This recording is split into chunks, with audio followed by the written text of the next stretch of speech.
There's a lot of debate in Washington, D.C. and across the country right now about how to reform federal programs like Medicaid and food stamps. But what if we could improve the prospects of families trying to escape poverty in a much bigger way that would actually be more effective and save taxpayer dollars? We could save money on such a program because you're reducing the amount of bureaucratic nightmare, maze, if you will, that's trapping people in poverty. On this episode, we explore a proposal to replace multiple parts of the social safety net with just one program, designed to help stabilize families who are in poverty, while moving them towards work-based self-reliance to achieve true and lasting upward mobility. You're listening to Defending Ideas. Defending Ideas is a weekly podcast produced by Sutherland Institute. On this show, we are committed to renewing the principles of common sense conservatism, making you a better champion of sound ideas.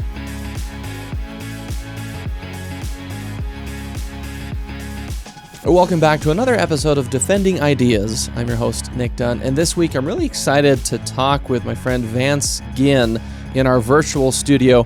Vance is the host of the Let People Prosper show, another great podcast for y'all to look into. He's also a former chief economist from the White House Office of Management and Budget. He also, in the past, has been chief economist for Texas Public Policy Foundation, Pelican Institute, so great state-based policy organizations across the country. He's the founder and owner of Ginn Economic Consulting, where he does a lot of work on economic and policy issues around the country, and also a staff economist for Americans for Tax Reform. Vance, that's a great resume, but I wanted to give our audience the context of why we're so excited to talk to you on Defending Ideas. Yeah, it's a pleasure with you, Nick, and all the great work that you're doing. I'm looking forward to our conversation today. Well, let's dive right in, because our last episode, actually, we talked a lot about issues of poverty and upward mobility, and even how we measure and talk about poverty and kind of the policy response. And looking at everything going on at the national level right now, though, of course, there's a lot of debate in Congress around primarily spending on federal programs, but there's also some increasing proposals around reforming some of the safety net programs. Members of Congress looking at work requirements for things like food stamps or housing programs. They've talked about maybe reforms to Medicaid. So there's just a lot happening right now on the reform side. And Congressman Burgess Owens from Utah recently introduced legislation to advance the one-door model in Congress. And as a refresher for our listeners, that's kind of Utah's unique model of co-locating workforce and welfare programs in the same state agency. So I give all that context. There's just a lot going on in the world of welfare reform, improving the safety net, improving work and upward mobility in this country. And that's exactly what I wanted to talk to you about today. You have done some great work where you've essentially worked on some proposals looking at how to reform welfare programs. And I want to kind of identify two potential tracks. One is sort of small incremental reforms, program by program, which is usually the way things seem to go in Washington. But you've actually done some work around sort of a bigger aspirational proposal. The way I would articulate it is, if we were to all sit down today and say, what should a safety net system actually look like if we were designing it today? You've kind of helped to answer that question, at least in part, with this thing called empowerment accounts. Can you just give the description? What's the summary? What is the idea behind an empowerment account? Yeah, Nick, I mean, you laid it out well there. There is a lot going on, and it's great to see, as you and I and others have been working in this space for a while. We need more opportunities for people to fulfill their dreams and be self-sufficient, and have a community around them that's supportive. And my vision here with these empowerment accounts is to start to streamline all these different programs. I mean, when you're looking at all these different programs, you kind of see an alphabet soup, if you will, of different programs you can be on. There's SNAP, which are food stamps. There's the temporary assistance for needy families, TANF. There's Medicaid. There's just all these different programs that you can be on. And of course, when you have new programs, whether it be at the federal or state level, which the states are the ones that really administer most of these, even though they were put in place by the federal government for the most part, what you see is a lot of red tape, a lot of paperwork, and a lot of bureaucracy. And all of those things get in the way of how much money is actually going to the people that we're trying to help. Each one of these programs have different goals and what they're trying to succeed in. And too often the money ends up going to the bureaucracy, the administration, and not to the people we're trying to help. And so my vision for this has been, how do we streamline these safety net programs into something that's more efficient, has less red tape, has less paperwork and bureaucracy, so that way more money goes to the people we are trying to help, and in a way that is fiscally conservative. I also do a lot of work on state budgeting across many states, and even at the federal level when I was in the first Trump administration. And so I'm very cognizant of the fact that there's a huge cost to taxpayers, and we need to make sure that each one of those dollars are being spent wisely, and if they're not, then why are we spending them? And I think through this process of what's happening at the federal level and what's happening in many states, including the great state of Utah where you're at, I happen to be in Texas, but the great state of Utah, there's a lot of good opportunities there. And so with this vision, my goal is to see people getting access to those funds as simply as possible, but in a fiscally conservative way that allows them to reach self-sufficiency with a strong community around them. And I think that's what could happen through the empowerment account idea. I want to dive in more depth to this idea of empowerment accounts because there's some really interesting things in there as far as what you've proposed, what you've written about. But first, let me ask kind of this broader question because you alluded to it that we want to do this in a way that's fiscally conservative. In kind of the poverty, upward mobility, welfare reform world, all of those policy conversations that happen, what I've noticed, I'd be curious to hear your thoughts, what I've noticed is there tends to be a lot of gravity towards just expanding programs, layering on programs, essentially spending more money to add to what is already happening. And even one of the big issues that we're trying to tackle right here in Utah right now and on the federal level is benefits cliffs that we've talked a lot about on the show. Again, those work disincentives when earning a little bit more can trigger a disproportionately larger reduction in public benefits. So it kind of disincentivizes folks at times from pursuing work to get off the safety net. Even in that space, there's a lot of momentum around, well, let's just either raise eligibility levels or let's layer on new programs or transitional programs to sort of fill those gaps. So it seems like for maybe casual observers out there, certainly in my case, one of the answers that's always floating out there is, well, just spend more government money, create more programs, and layer it on to the existing safety net. What you're saying is no, we actually need to do things in a fiscally responsible way, a fiscally conservative way. Can you expand on why that's such an important distinction? Yes. Yeah. And, Nic, you laid it out well there. I think the first thing I would always say is the government doesn't have money. It comes from us, the taxpayer. So we've always got to remember the taxpayer throughout this process. So every dollar that's being spent on a government program is not being spent in the productive private sector. Now, that doesn't mean there aren't roles for government. And I'm a classical liberal, very limited government person. But I do believe in certain roles for government. And if we're going to have public goods or things like the safety net programs we're talking about today, then we need to be doing it wisely and not having it to where maybe 40 cents of every dollar isn't even going to the person that we're trying to help or those in most need. It's going somewhere else. And so when you start layering one of those on top of the other, as you were mentioning, what does that mean? For the people at home listening, what it means is more bureaucracy because now you have more boxes to check. When I was at Office of Management and Budget at the federal level in the White House, it was extraordinary to see how there are so many people basically just checking boxes to get to the next step versus what does this actually mean for people? As someone who works a lot on budgets, I talk a lot about zero-based budgeting, performance-based budgeting. Let's make sure that oftentimes let's start from scratch and then build our way up to see, is this program really effective? Is it efficient in what it's trying to do and getting the outcomes that we're intending? And too often they're not, especially when it comes to these safety net programs. When we're spending, a massive amount of money, if you added it all up across the United States, we're talking about $1 trillion a year on different types of welfare programs or safety net programs across the country. And what are we getting out of it? there's still a lot of people that are in poverty. There's still a lot of those who are in need, whether it be in Utah or Texas or in other places across the country. And many of them become dependent. To your point earlier, which is a great one, you think about these welfare cliffs or benefits cliffs. Whenever you get a little bit more money, you're trying to be a little bit more productive, you get a better paying job, and then you lose a large amount of your safety net almost immediately. So what does that do?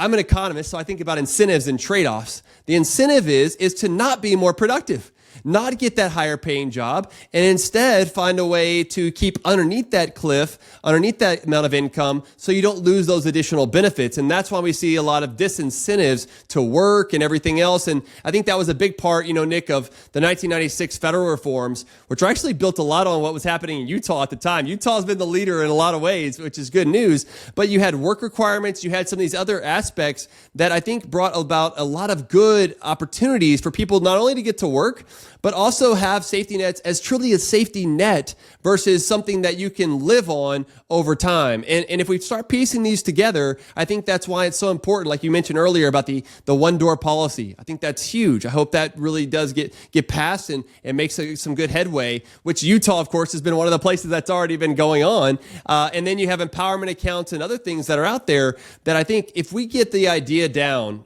which is pivotal in this moment, to thinking about how do we best help the people? And thinking about this from a zero-based budgeting approach, Nick, how does each one of these dollars help the people that we're trying to help? And can we do it better? And those are the types of discussions that I like to have, and I know you like to have, and why I'm glad that we're here today. Vance, one more general question, and then I want to get into some of the details of the proposal, because you actually wrote a paper kind of laying this out, and we'll go through some of that. But why this approach as opposed to the kind of the piecemeal incremental reforms? You mentioned the 1996 welfare reform legislation, which was significant. And whenever I'm talking about public policy generally, I point to the 1990s welfare reform as probably, in my view, the most impactful federal policy reform in my lifetime, because for a number of reasons. One, just politically, it happened under divided government. You had a Democrat in the White House, you had a Republican Congress. They found consensus and had this really significant reform.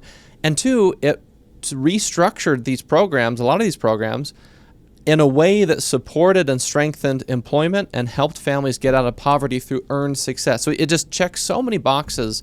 And I always think, well, we want more of that. We need more of that. There is an ongoing effort from great organizations that you have been and are involved with, from policy organizations all around the country, that are looking at these kind of incremental reforms. So how can we refine the food stamp program to make it a little better? Those are excellent. They need to continue. We need to do that. What I like about empowerment accounts is that it's a broader approach. It's, well, let's take sort of a global view. It really resonates with me, but I wonder if you could share with our audience, why is that approach that's obviously very different than kind of other things that are happening in this policy space? Why is that approach an important way to think about this? It's a really good question. I think, whenever I think back to when I started this, thinking about this idea of the empowerment account, it kind of got started to some extent with the universal basic income, a UBI, which Milton Friedman, Frederick Hayek, two of my favorite economists, they wrote a lot about, and saying that, look, this could be a step in the right direction. But there was a big caveat there, though, Nick. It was only if we got rid of the current welfare system that you would move to that, right? But whenever I started studying this and looking more into it, what do we really have a safety net for? I mean, the safety net has been created over time, and I think it's been expanded too much. I should put that out there, but it was created to help the neediest among us. Those who couldn't get help from churches, synagogues, communities, other places, then we would turn to government, meaning taxpayers, for some sort of support. Now, we could argue, and I have argued, that the government taxes and spends too much, and therefore it leaves less money for us to give the churches and synagogues and communities to help each other out in the productive private sector. But as long as all this is going on, there's going to be some room for a safety net. But when you have too much layered on each other, have more bureaucracy from all these different programs that are out there, and we're talking about more than 80 different federal programs and other local programs as well. So this is a massive, you think about a labyrinth. a maze of trying to get through all these different hoops. And whenever I started thinking about this and researching it more, families are oftentimes that are on these programs are committing a lot of time and effort just on the paperwork, just on going along with whatever the requirements may be on these programs versus doing a couple of things. One is looking for another job. One is spending time with their family. And another one is just they could also be increasing their training and skill sets for other things. And that's really where it got me into this idea of, okay, we have the UBI sort of approach. I don't quite like that. Just my view is that it disincentivizes many people from working who otherwise could be working and making income. So why are we giving it out to everyone? I don't need a UBI.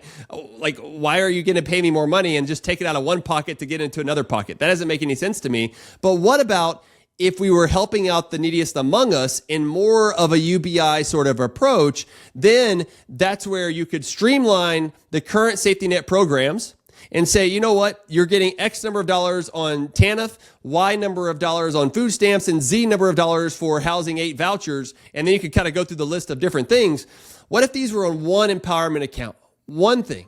And then that way it makes it much more streamlined. There's much less bureaucracy, and it puts more power in the hands of the people, the recipients, the people that are on these programs. Because as we could talk about, there's also a part where you're connected to community, someone who's out in the community helping you out. You also have a savings approach to where if you have more money left over each month, you can keep that. And after you get off the program, after a time limited amount, then you can keep that with you as well. So there are incentives in place as well for people to do the right thing, which is what most people already want to do, Nick. I mean, most people, that when you talk to them, they don't want to be on the government programs, but it gets them trapped into these situations. And so I think by piecing these together, of looking at what's been done, what the history is, and whether or not these are effective, really is what drove me to this idea of an empowerment account. Vance, I love that. I lied. I have one more general question, and then I do want to go through some of the details in the proposal because it's really insightful for anyone out there who considers themselves a fellow champion of upward mobility. This is the kind of conversation we need to be having. But one more general question. You mentioned universal basic income, and I'm sure you've faced critics. I can hear sort of chirping metaphorically in my ear of, wait a minute, this does sound a lot like universal basic income. There's folks typically on the political left who have been saying for years, let's just give people more money from the government and then they'll be fine. How is an empowerment account not universal basic income? What's the difference, and why is that difference important? Yeah, you're exactly right. And I've got to hit on this a few times by people, but my point is on this is that there are a couple of big differences. One is the UBI is for everyone, no matter your income, you're going to get X number of dollars. Some have thrown out $10,000 as the amount that you're going to get. And it's just cash. You can use it for whatever you want. And those are kind of the big parts about this that I think is going to be different than an empowerment account, is that empowerment account is not for everyone. It's only for those who are currently eligible based on current eligibility requirements for safety nets.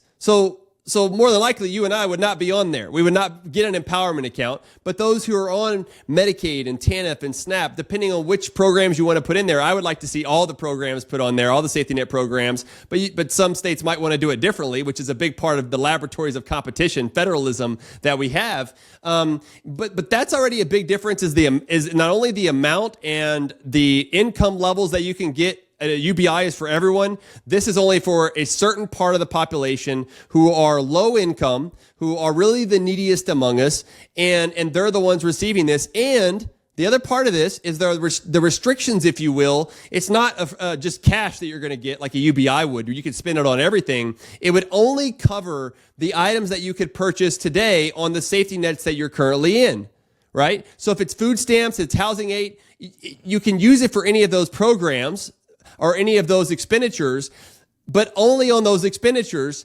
Whereas today's current system, if you have a Housing 8 voucher for $1,000 a month, you can only spend it on that. and you have $200 for food, for SNAP or something like that, right? That $1,200 can only go into each one of those buckets, the 1,000 and the 200. What's different for an empowerment account is now the $1,200 is open for the recipient to use it for their housing or their food or other things that they would ordinarily be able to purchase on other sort of safety net programs. They would have more flexibility because not every family is the same. I mean, we're treating every family like they're the same, and they're not. So we have a couple of key differences here then that I think empowerment accounts kind of wins the day, if you will, because it's more limited to just those who really need it. It gives them a little bit more flexibility in the current safety net program. And it's not a UBI. It's going to cost us trillions of dollars of years. In fact, I believe, and my research has shown, that we could save money on such a program because you're reducing the amount of bureaucratic nightmare, maze, if you will, that's trapping people in poverty. So those are the types of things that I would say in comparison between these different programs. Vance, that's so helpful. That's such a good distinction. And as I jotted that down, kind of the structure, the intent of an empowerment account in your kind of description of it is, it really is sort of the way I would articulate it is it's living up to what is or what should be the core goal of having a social safety net in the first place, which is, in my view, really two things. Number one, the goal of the safety net should be, first, provide temporary stabilization for families who are facing tough times. Yes, address their material needs, provide that stabilization, provide that help. But number two, help them move towards work-based self-reliance. And if a safety net can do those things in an integrated way, it's going to be a lot better for the families and a lot better for the taxpayer. Everything you're outlining, that this is for income-eligible families, it's restricted to certain things, but there's a little bit more flexibility within that umbrella of things they can use. There's a work requirement, there's financial planning, there's community-based coaching and mentoring. It all sort of is built towards, we want this to be a launch pad to success, not just sort of a blanket of comfort. And I love that estimation of it. I'm just going to skip our break because this is really good stuff, and I want to get every minute we can out of you, Vance, while we have you. So you outline all of this in a 2022 paper for the Texas Public Policy Foundation called Empowerment Accounts, Less Poverty and More Self-Sufficiency. I want to read an excerpt from that paper. You write, the taxpayer-funded programs that provide resources to needy families, like food stamps and housing vouchers, too often fail to give work-capable recipients the tools and incentives needed to achieve long-term self-sufficiency. Those recipients enroll in these programs to temporarily receive support, hoping to bounce back on their feet. But many programs too often ensnare recipients into a cycle of dependence on government. The latter can occur because existing safety net programs focus primarily on providing material things like childcare, housing, etc., rather than empowering recipients to get off the programs. As a result, low-income people can become trapped by an offer of government assistance that can exceed earned wages. Now, my audience, forgive me for giving a long segment, but I think that captures so much of this really well. Vance, can you just, building on that segment of your paper, what are some of the constraints of the existing safety net that you think an empowerment account approach could fix? Yeah, I think the key parts are when you talk to folks who are on these programs and doing the research and everything else, a lot of what you hear is that they do feel trapped. They feel like they're trapped. They don't know how to get out. And if they get a little bit more income, well, then they lose they lose some of their payments from these programs, which disincentivizes them to do better. And this has really concerned me in a lot of ways. I mean, yes, I'm an economist and I love math and doing numbers and looking at these programs, but I really care about people. That's why my podcast is Let People Prosper. How do we prosper? And ultimately, I believe that's through our faith, through society, through our family, and things of that nature. It's not just material prosperity. There's much more to that. And so whenever I'm thinking through this of where I hope that we will be in the future, it's one that we do have prosperity and we don't have a need for any of these safety net programs, but we're not there yet. Maybe one day we'll be there. But until we can get there, we need to be able to help those people in need the most that we can. And for all these dollars that are being wasted or going to bureaucracy and other things and not going to the people that we're trying to help really is what set me off to where I thought, you know what, there's got to be a better way. And so within the current system of income limitations, of maybe you have a work requirement, maybe you don't, depending on which state you're in because you've gotten a waiver or not. It also may depend on the program. It can depend on the amount of money that you're going to get. There's just a lot of different variables at play. And I thought, you know what, why don't we simplify this? Because one other thing that we know, right, is that those with lower incomes, especially the neediest among us, they don't have the time to sit through and read through all the fine print and do all the other things. And this can be a huge headache. And not saying that we don't need something, because I do think there needs to be some steps, but it shouldn't be as restrictive as what it is today. And so within the current system of ensnaring or trapping people in that low level of really generational cycle of poverty. As you know, Nick, I mean, it comes and goes. It goes from one cycle to the other, one generation to the other. And we've really got to make sure to break that. I grew up in a very low income family. My parents got divorced when I was 5. My dad had epilepsy, so he was on Social Security. My mom dropped out in the 10th grade. She ended up working at daycares and things of that nature. And so we grew up very, very low income. But I always knew the value of work and the dignity of work and what that really comes with it. And I've seen that also through the research and talking to folks nowadays. And so going back to your question, the current system is dragging people down, and how do we get them back up? To your point earlier, or at least what I was writing about, is how do we give them something like a trampoline where they can bounce back up instead of getting trapped into this blanket of for longer term poverty. And that's really where this transition started to come from. And I hope that this brings about new ideas. I mean, my vision is that we could take these programs that are like TANF, SNAP, Medicaid, and say, look, you're going to be on this program over here. This will probably need federal waivers for a lot of the states. Ultimately, it would be great if Congress actually passed a bill that also went in this direction. We'll see if that happens. But at least we can give the states the freedom and flexibility to put in pilot projects to see if this will work. And by looking at innovation and entrepreneurial spirits, I think we can really come up with a much better system. And part of this too, Nick, is this idea of the success sequence, right? Where you graduate from high school, you get a full-time job, and you get married before you have kids. And 97%, you're unlikely to get into poverty or not being in poverty. And I think that's huge. And I think that's a big part of what goes along with the empowerment accounts, is not that we're setting people up for marriage or doing those things, but that there's lesson planning that would also be a part of this approach to help teach them good financial wisdom. And so not only are we just on a program, this is the other problem I think about the current system, is that they're just another number.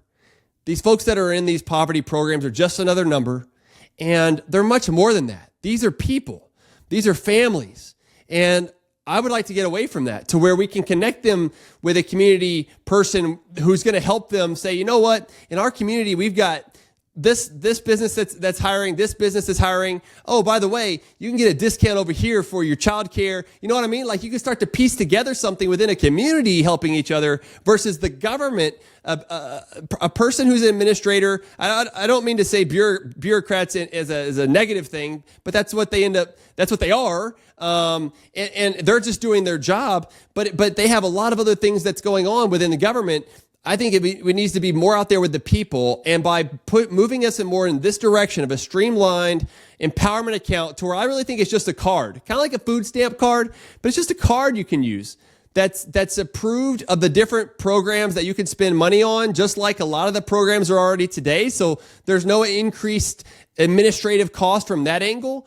I also like to see them be connected with an app that shows them where their dollars are going. Kind of like, Nick, the Dave Ramsey method, where you have envelopes and you put your envelopes in different things. Well, many people don't use envelopes today. Why don't we have a 21st century approach like You Need a Budget, which is what my family use, or other things where you can get on there and you can see where the money is coming out. And we can start to teach people not only financial literacy, but a little bit about Well, how do you get out of prosperity? It really comes down to the family, the individual, and the community, and that will hopefully give less dependency on the government.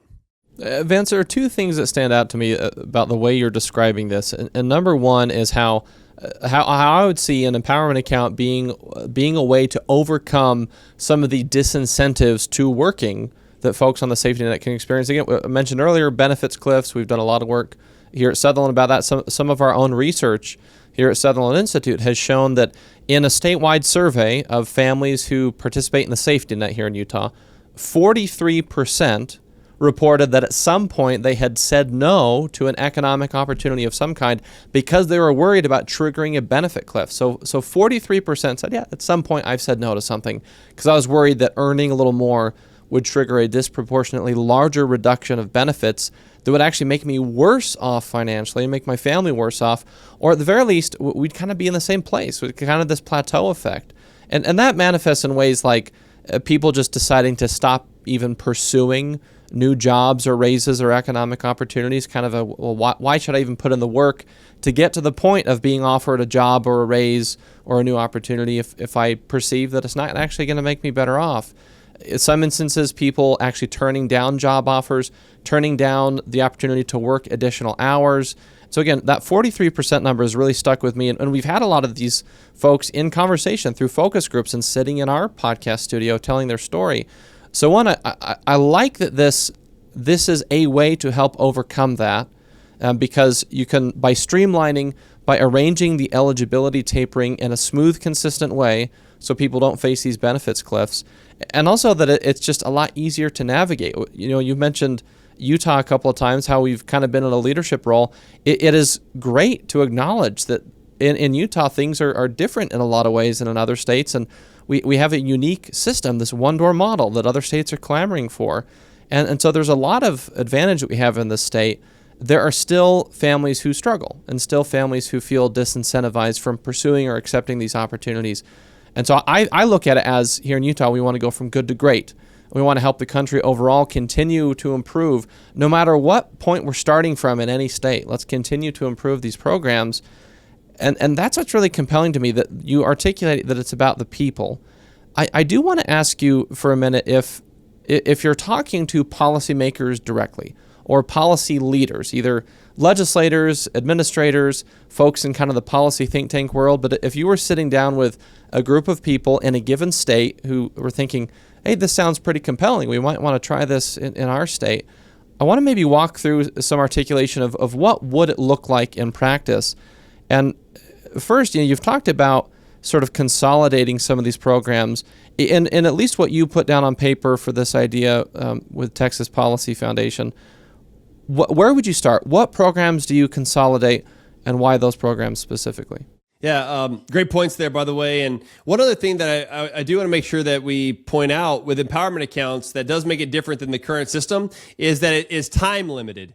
So once you're eligible for it, whenever you get on the program, your income, even if it goes up a little bit over a short period of time, let's say it's 6 months or 12 months, that it's based on the time that you're on there, so not the amount of income you get. So that also helps to reduce the benefits cliffs. I just want to make sure that we had that on there, that we had that out there. But whenever I was writing this paper at the Texas Public Policy Foundation and thinking about where do we start, right, is your question.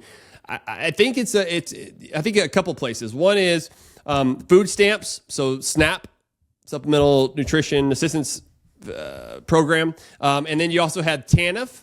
I think that's another one, which is mostly cash that people can get for spending for a number of things. So you have your food, thinking about necessities, right? You have your food, you have a little bit of cash for some things, you have your Housing 8 vouchers, so you have some form of housing that goes on. I think those three would probably be the biggest ones to start off with. You could think about some other ones as well. It'd be great to get Medicaid in there sometime, at some point. I think that's a little bit further off, but that might be another one.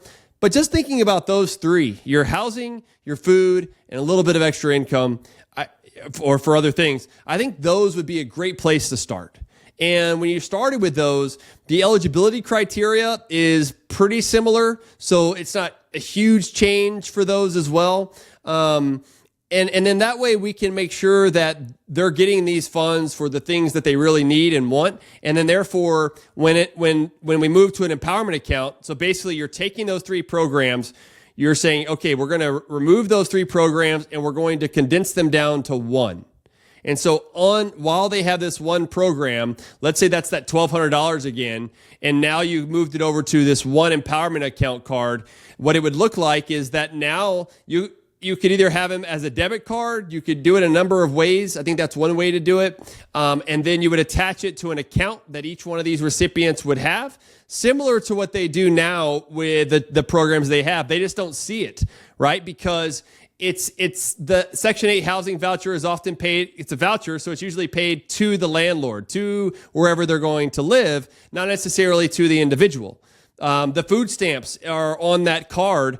And so whenever they get that card, they go and spend it. They use that there. And so I think from that sense, you're only looking at one card, one thing that's going to have to be kept up from the individuals. And so you're streamlining it. I think we should also be able to reduce the number of administrators of this program within government and allowing for that. And then you start thinking about the community sort of organizers or community folks that are out there, community-based help.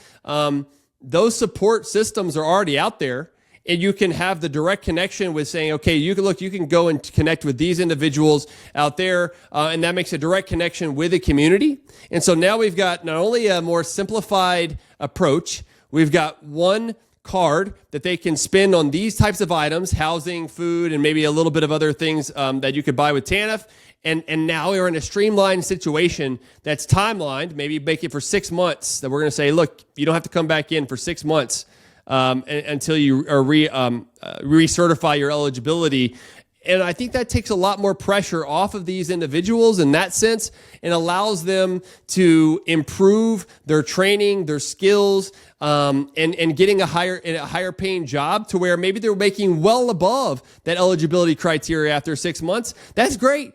That puts them in a better situation when they get off. And so hopefully they won't get back on it. I need to come up with a different word, Nick, but there's like a recidivism rate. I don't like to use recidivism because we oftentimes will think about, go straight to criminal justice sort of issues. I don't mean for it to be that way, but there is this rate in which people get off of the current welfare programs like the benefits cliffs and they make just a little bit of extra income, but then they're back on it on the programs 2 or 3 months later because they really haven't changed any of their other behaviors. And they've been forced off of it just because their income went up. That's a bad situation. And I think that's what we're able to get away from and get to a better system with an empowerment account. Vance, we actually measured that in our one of our pieces of research here at Sutherland, a paper I authored called Strengthening the American Dream that dives into this, and it asks about the recidivism rate. I agree, it's probably not the best terminology, but we mentioned in the paper that, hey, we're kind of borrowing this term from the criminal justice world. And just self-reported, it was about 26% of the respondents had said at some point they had left government benefits, gotten a job, earned more, for example, but then ended up back on government benefits after that. And the numbers for whom that happens repeatedly is pretty noteworthy as well. So it's one of those things that especially we have to get our hands on as well, this sort of chronic experience. We want them to use the safety net, be stabilized, move towards self-reliance, and then not have to return, ideally. So that's just a point worth making.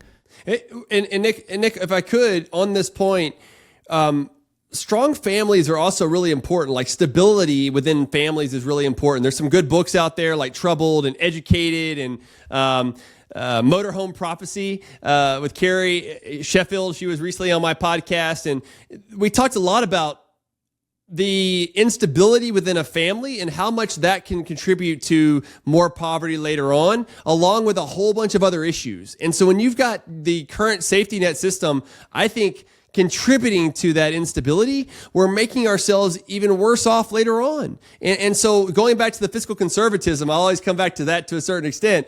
I think we're also, by doing this and helping to keep people off these programs, we're going to be reducing the amount of spending and therefore having lower taxes and more money in people's pockets so that they can have more self-sufficiency, self-reliance, you call it what you will, but that they can also help out people in the community. And one thing I love, maybe you have some polling on this, but people love helping other people, Nick. I mean, they really do. I mean, even the poorest among us will go give back to charity. They'll give back their time and effort, even if they don't have money.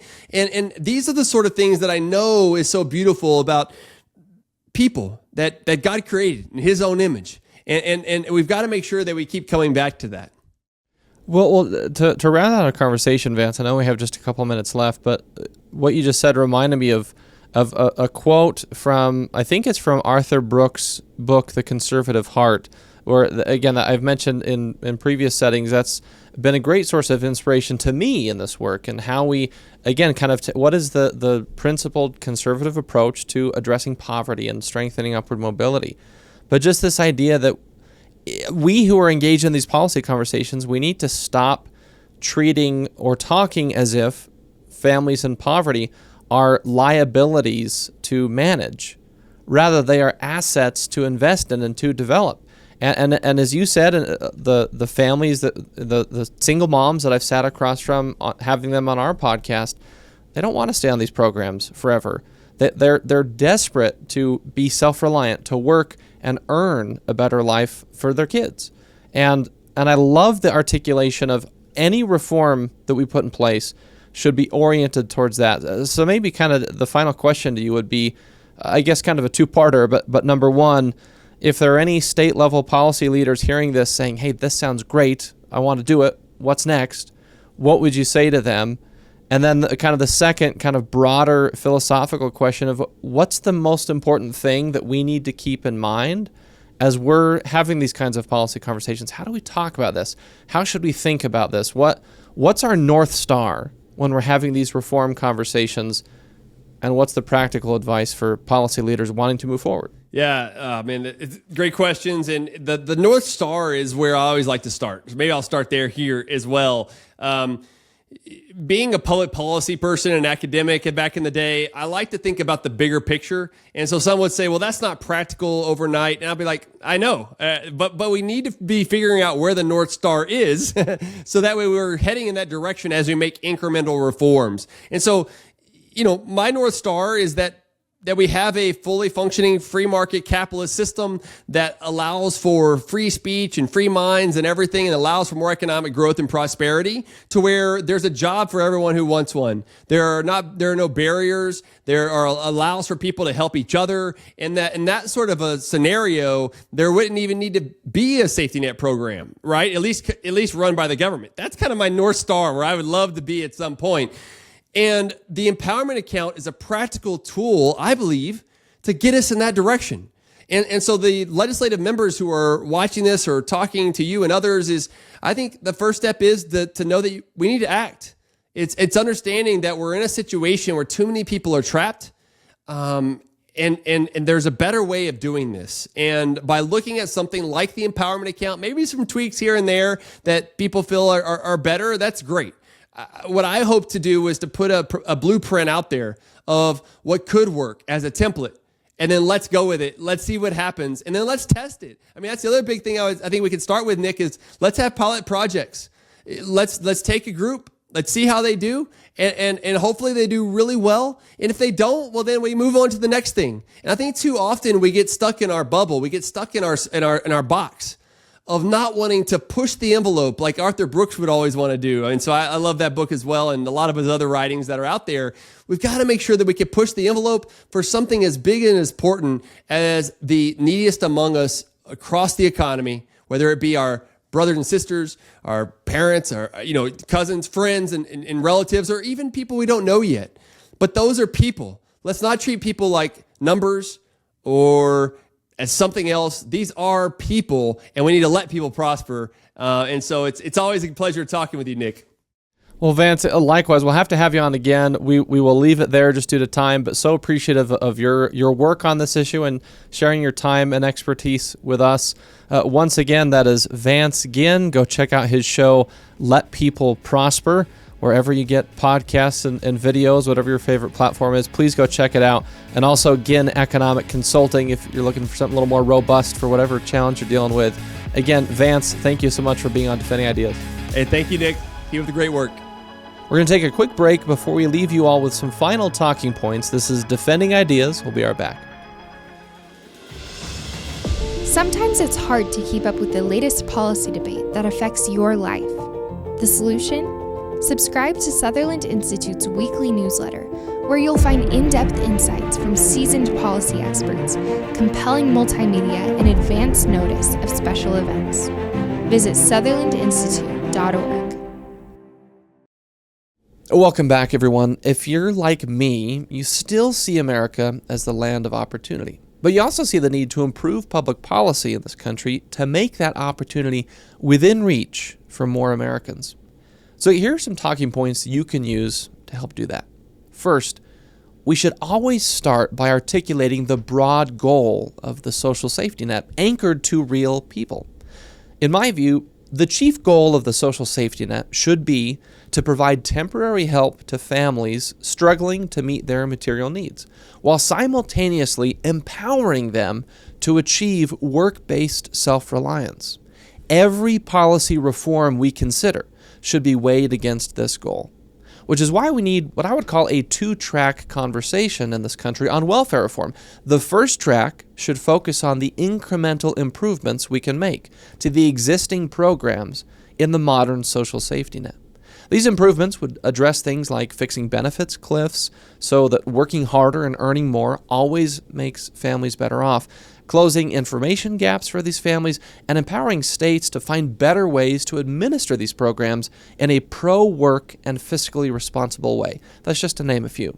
The second track should focus on broader questions like, if we were designing a full social safety net today from scratch, properly anchored to our goal of temporary help oriented towards work-based self-reliance, what would that system look like?